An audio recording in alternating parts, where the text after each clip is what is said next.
هنقدم مع بعض النهاردة بإذن الله وجبة الطيور بتعشقها، وفعلا العصافير بتحبها جدا. وهي وجبة احنا اصلا بنرميها، مش بنحتاجها في حاجة. وهي عبارة عن قشر البطيخ، وطريقة تقديمه سهلة جدا ولكن مفيدة جدا للطيور. هنقول شوية الملاحظات المهمة وايه فوائد الوجبة دي للطيور وازاي ان احنا نقدمها. اول ملحوظة مهمة جدا معانا، لازم واحنا بنقدم قشر البطيخ لو كنا محتفظين بيه في التلاجة ان احنا نسيبه الاول فترة في درجة حرارة المزرعة، علشان ما يبقاش ساقع قوي على الطيور ويسبب ان هو يتعب الطيور او يجيب لهم برد.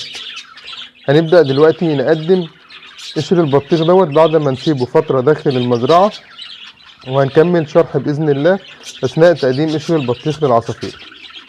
طبعا وجبة قشر البطيخ واحنا بنقدمها للطيور لازم نقدمها الصبح بدري والطيور لسه جعانة، عشان تبقى الطيور مقبلة عليها، لان احنا بنرفعها بعد نص ساعة من التقديم، علشان طبعا ما تعفنش مننا لاننا في الصيف ودرجات الحرارة بتبدأ تزيد، فلازم نقدمها الصبح بدري. قبل ما نقدم وجبة الحبوب او وجبة الطري للعصافير، اول حاجة نقدمها وجبة قشر البطيخ زي ما انتوا شايفين كده، شريحة من قشر البطيخ. هتبدأ ان الطيور تنزل وتاكل منها. بعد ما الطيور تخلص اكل بحوالي نص ساعة هنبدأ نرفع قشر البطيخ ده ونرميه. طبعا قشر البطيخ مفيد جدا للعصافير لانه بيحتوي على فيتامينات كتير وكمان املاح معدنية، وطبعا في نسبة بروتين ونسبة سكريات ونسبة الياف، والالياف دي مفيدة جدا للهضم. اما بالنسبة للفيتامينات ففي فيتامين أ وفيتامين ب 6 وفيتامين ك وفيتامين ج.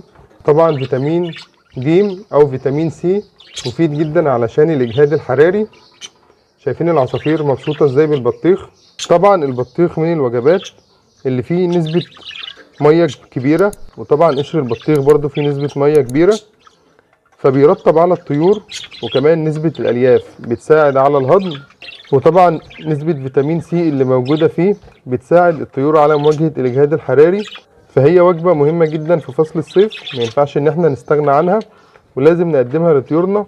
بس ناخد بالنا ان احنا ما نقدمهاش اكتر من مرتين في الاسبوع، علشان دي وجبة ملينة او بتسبب اسهالات، فاحنا ما نقدمهاش اكتر من مرتين في الاسبوع. حتى الطيور ما شاء الله اللي معاها بيض بدأت تطلع وتاكل من الوجبة. البطيخ كمان فيه فيتامين ه، وطبعا فيتامين ه بيزود الخصوبة عند الطيور وبيزود انتاج الطيور معانا وبيخلي كل البيض مخصب، وزي ما انتم شايفين بيحفز الطيور ازاي على الانتاج. الانثى دي ما شاء الله معاها بيض كمان، والذكر بيخصبها وبياكلها. كل دوت من مفعول البطيخ او قشر البطيخ اللي احنا قدمناه. وطبعا فيتامين ه كمان بيرفع معانا مناعة الطيور وبيخلي الطيور مناعتها افضل بكتير. وكمان البطيخ يعتبر مضاد للفطريات، فهو بيشيل اي فطريات موجودة في حويصلة الطيور، فهو مفيد جدا للطيور. كل الطيور بتعشق قشر البطيخ، حتى الفروخ احنا بنعودهم ان هما يقبلوا على اي وجبة جديدة بنقدمها. طبعا هما بيبدأوا من الاول يستكشفوا الوجبة، بعد كده بيحبوها جدا لان هي فيها نسبة سكريات، وهي وجبة جميلة جدا للريش لان فيها نسبة املاح معدنية كبيرة، او فيها عدد كبير من الاملاح المعدنية اللي طبعا مفيدة للريش في فترة القلش.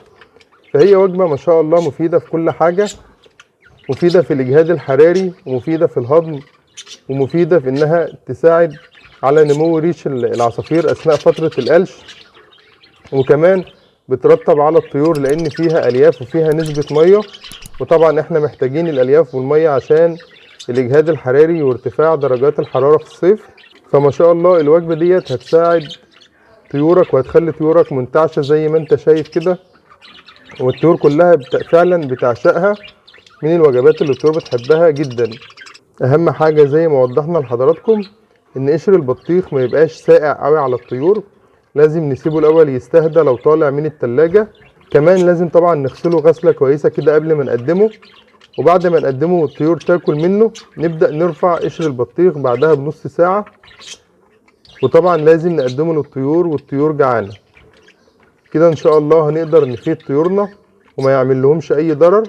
بعد كده نقدم وجبة الحبوب بتاعتنا اللي هنقدمها للطيور علشان الطيور تاكل وجبة جافة بعد ما تاكل من قشر البطيخ، ودوت هيساعد ان ما يبقاش فيه اسهالات باذن الله، لان زي ما قلنا ان البطيخ ملين وبيساعد على الهضم، لان فيه نسبة الياف كبيرة فممكن يخلي الفضلات سايبة شوية، لكن هو مفيد في كل الاحوال باذن الله.